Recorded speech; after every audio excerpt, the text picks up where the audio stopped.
Francis Gosselin. On fait le bilan énergétique du Québec en 2025 et on jase des défis qui nous attendent. Hydro-Québec, évidemment, est au cœur de ça, mais il y a plein d'autres enjeux énergétiques. Comme toujours, vous le savez, si vous me suivez à l'animation, à l'occasion, j'aime toujours inviter mon bon ami Yvan Clich, qui est fellow et spécialiste en énergie au Centre d'études et de recherche internationale de l'Université de Montréal et un éminent spécialiste des marchés de l'énergie. Commençons par le commencement. J'ai genre 50 questions. On a 10 minutes, fait qu'on va essayer de faire au mieux. La première chose, évidemment, ça fait 3 ans là, que Hydro-Québec est aux prises avec ce qu'on appelle une faible hydraulicité. Il pleut pas ou il pleut pas assez. Ça commence à inquiéter certaines personnes, peut-être toi un peu. J'ai parlé à des gens chez Hydro, des météorologues là, scientifiques qui me disent « Ah, c'est cyclique, mais là, coudonc, ça fait 3 ans. Puis là, si ça continue l'année prochaine, à un moment donné, le cycle, il est long. » Ça va être quoi l'impact de tout ça, selon toi, Yvan, si ça se poursuit? Ben, c'est sûr que c'est notre carburant. Le principal risque d'Hydro-Québec, c'est le risque hydraulique. C'est pas le risque financier, etc. C'est pas un risque commercial. C'est un risque hydraulique parce que c'est le carburant qui tombe dans les réservoirs. Donc, c'est sûr qu'il faut de l'eau. Deux choses peut-être à mentionner. C'est tout aux 12 ans, on a toujours des problèmes de variation, de baisse là, des apports en pluie, des apports en neige, des apports hydriques. Alors, en général, c'est aux 12 ans. Et ces derniers temps, ça a été le cas. C'est à peu près aux 12 ans, on avait 1 ou 2 années. Si on rentre dans une 3e et une 4e année, là, on va rentrer un petit peu dans l'inédit. Et là, c'est sûr que ça va commencer un petit peu à inquiéter Hydro-Québec. La bonne nouvelle, c'est que Ouranos, le Centre d'études là, sur les changements climatiques québécois, qui a une belle réputation, nous dit qu'on devrait avoir plus de précipitations avec les changements climatiques. Donc, quelque part, ça, c'est le côté rassurant, mais je dirais qu'à court terme, c'est sûr que ça pose certainement un petit peu d'anxiété Hydro-Québec, mais qui, par ailleurs, nous dit on a quand même plusieurs moyens de faire face à ça, notamment quand on va rajouter de la capacité éolienne. Quand tu prends le vent, ben tu n'utilises pas justement les réservoirs. Donc, ça va certainement aussi aider un petit peu dans l'équation. Il va falloir slacker sur en vendre aux Américains, à des entreprises. Pour des contrats à long terme. Ouais, c'est ça. OK, je comprends. Pour des contrats à long terme, je pense qu'Hydro-Québec n'est plus là. Là, on a le New York et Massachusetts. Pour les contrats court terme, ça compte pas parce que souvent en été, on a quand même trop d'énergie. Donc là, pourquoi pas la valoriser? Mais pour des contrats à long terme, je pense que c'est effectivement la fin. Et puis c'est sûr que si on consomme mieux de l'énergie, ben, ça va faire en sorte qu'on utilise moins d'eau. C'est la clé. Ben justement, je voulais t'en parler parce que là, Investissement Québec, Hydro-Québec dit vouloir investir 200 milliards de dollars sur les 10 prochaines années. Là. C'est beaucoup d'argent. C'est là. énormément d'argent. Et là, on parle d'augmenter les tarifs de 3%. Puis là, ça rue dans les brancards. Les Québécois sont fâchés. Est-ce que c'est légitime de chialer sur les prix quand on paye l'électricité la moins chère en Amérique du Nord? Mais écoutez, ça dépend toujours du point de vue qu'on a. C'est vrai que l'électricité au résidentiel au Québec est la moins chère. Elle est subventionnée parce qu'on paye 80 %, nous tous, là, les résidentiels, on paye 80 % du coût que ça coûte à Hydro-Québec. Et le 20 % est subventionné par des tarifs plus élevés au commercial et à l'institutionnel. Donc, il y a un interfinancement qui s'est un peu dégradé, c'est-à-dire qu'on est passé de 88 % du paiement de facture, c'est-à-dire de ce qu'on payait à environ 81 %.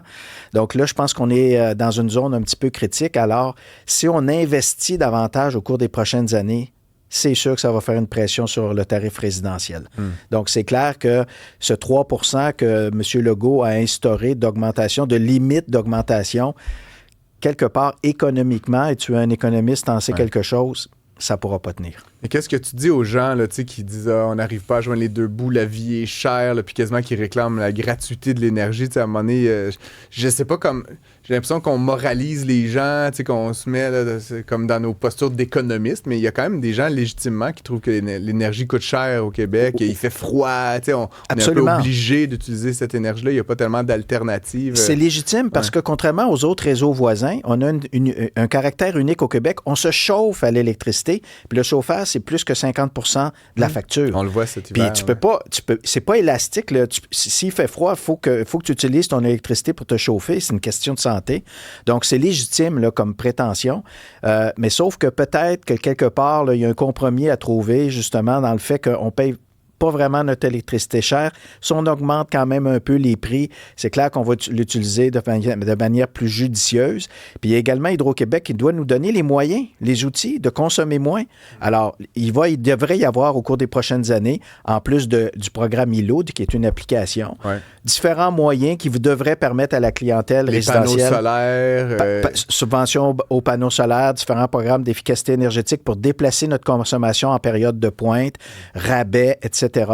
Donc, s'il y a tout ça, moi, je pense qu'on pourra, en gros, y arriver. Mais on a un bon point ici d'Antoine. Là, vous parlez que l'électricité, c'est pas une grosse hausse, mais que les gens, quand même, ça les affecte. Mais c'est parce que, si Antoine lui dit, c'est pas juste l'électricité, il faut parler aussi de l'impôt. On est les plus taxés, le panier d'épicerie qui monte. Donc, toutes les autres raisons autour font en sorte que quand on voit notre joyau au Québec, étant l'électricité d'Hydro-Québec, monter, on peut peut-être être un petit peu, fâché. Qu'est-ce que vous en pensez? Bien, je pense que c'est encore une fois très légitime. Là. Le poste énergie, c'est quand même un poste important dans les dépenses d'un Québécois moyen. Mais ceci dit, on va se faire beaucoup de bien si on consomme beaucoup mieux l'électricité. Pourquoi? Parce que maintenant, on manque d'électricité. On n'est pas capable de faire face à tous les besoins. Ça veut dire des entreprises qui ne peuvent pas s'installer au Québec ou des entreprises d'ici qui ne peuvent pas agrandir leurs usines. Donc, c'est des emplois en moins. Donc, c'est de la richesse collective qu'on n'a pas. Si on libère des kilowatts de façon pérenne, de façon permanente, en consommant mieux, bien, ces kilowatts-là, on va pouvoir les envoyer donc à des entreprises qui, elles, vont créer des emplois et de la richesse. Donc, je pense qu'il y a un bon compromis à faire entre cette nécessité là, de ne pas trop hausser les tarifs, mais également de mieux la consommer pour le bienfait collectif. Bon, les Albertains payent 20 quelques cents du kilowattheure, 26 cents, je pense, je voyais. Nous, on paye 10. J'arrive pas autour de 9 sous. Ouais. Autour de 9 sous. J'arrive pas à comprendre comment, mettons, moi, là-bas, ça me coûterait 2,5 fois plus cher. Encore une fois... Leurs maisons sont mieux isolées? Ou l'hydroélectricité, bon, il faut encore se le rappeler, on est vraiment chanceux et on a fait une super job avec notre hydroélectricité. Moi, je pense que c'est notre plus grande réussite collective. Mais tu sais, le Francis, qui aujourd'hui, ma maison, elle me coûte, mettons, 250$ par mois, là, c'est comme une maison unifamiliale. Tu sais, je me dis, en Alberta, ça me coûterait 600$ par... Je veux dire... Oui, mais c'est que l'hydroélectricité, une fois que tu as construit la barrage, ça coûte rien exploiter. Ça coûte rien, c'est pas grand-chose.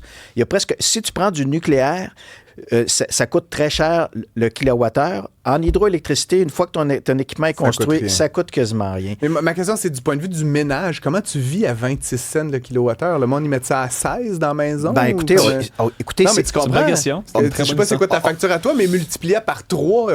Je sais, ça doit être inimaginable pour certains mais même, on n'a pas besoin d'aller aussi loin que l'Alberta. En Ontario, au Massachusetts, à New York, là, c'est 4, 5, 6 fois le kilowattheure que nous, on paye au Québec. Donc, c'est sûr que ces gens-là, ils sont incités à beaucoup plus économiser, à faire beaucoup plus attention à leur facture parce que ça les impacte directement. Ceci dit, eux, en général, se chauffent au gaz. Donc, les coûts d'électricité, c'est juste pour surtout l'éclairage. Et ça m'emmène sur notre deuxième partie parce que tu es un spécialiste de l'énergie, Yvan, pas juste de l'électricité. Dans l'énergie, évidemment, il y a les énergies fossiles.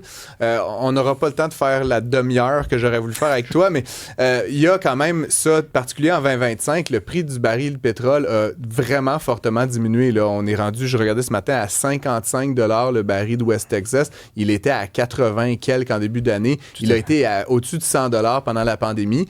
Le prix à la pompe a un peu baissé, mais là, est-ce que tu anticipes qu'en 2026, on va se ramasser avec du gaz à 1,25, 1,30? Non, mais tu sais, ça va tôt ou tard se refléter dans le prix à la pompe, j'imagine? Absolument. Il y a toujours un certain écart là, de 1 ou 2 mois là, entre la baisse des prix du pétrole puis les prix de l'essence à la pompe, mais moi, j'entrevois qu'en 2026, le prix de l'essence sera vraiment pas très élevé parce qu'il y a une surproduction actuellement. Les producteurs produisent trop de pétrole pour la demande. Donc ça, qu'est-ce que ça fait en économie 101? Ça fait baisser les prix. Donc je pense qu'en 2026, il va y avoir une baisse des prix de l'essence. Et en plus, il va y avoir des élections à mi-mandat aux États-Unis et tout président américain qui veut gagner ces élections doit avoir des prix de l'essence bas. Donc, il va y avoir une grosse pression de l'administration Trump sur les grands producteurs, dont l'Arabie saoudite, pour s'assurer qu'on mette beaucoup de pétrole sur le marché, que les prix de l'essence soient le plus bas possible.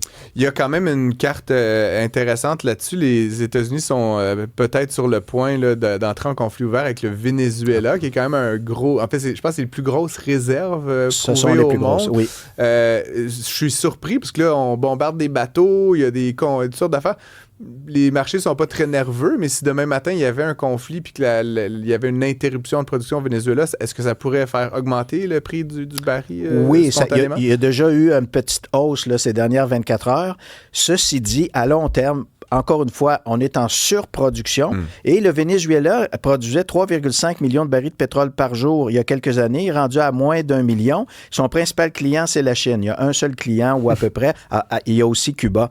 Donc, je pense que le marché va facilement absorber une crise qui pourrait survenir autour du Venezuela. Il va y avoir peut-être surtout de la nervosité si ça pouvait monter en escalade, mais je pense que la perte du pétrole vénézuélien, d'un coup, ça créerait une hausse des prix, mais à moyen terme, le marché est capable de l'absorber. Ça n'aura pas trop d'impact. Yvan Clich, merci beaucoup d'être passé en studio. Toujours un plaisir d'échanger avec toi. J'en prendrai toujours 3 fois plus. Malheureusement, c'est tout le temps qu'on avait. Je rappelle que tu es fellow et spécialiste en énergie au Cerium. Merci d'être passé. Merci, grand plaisir.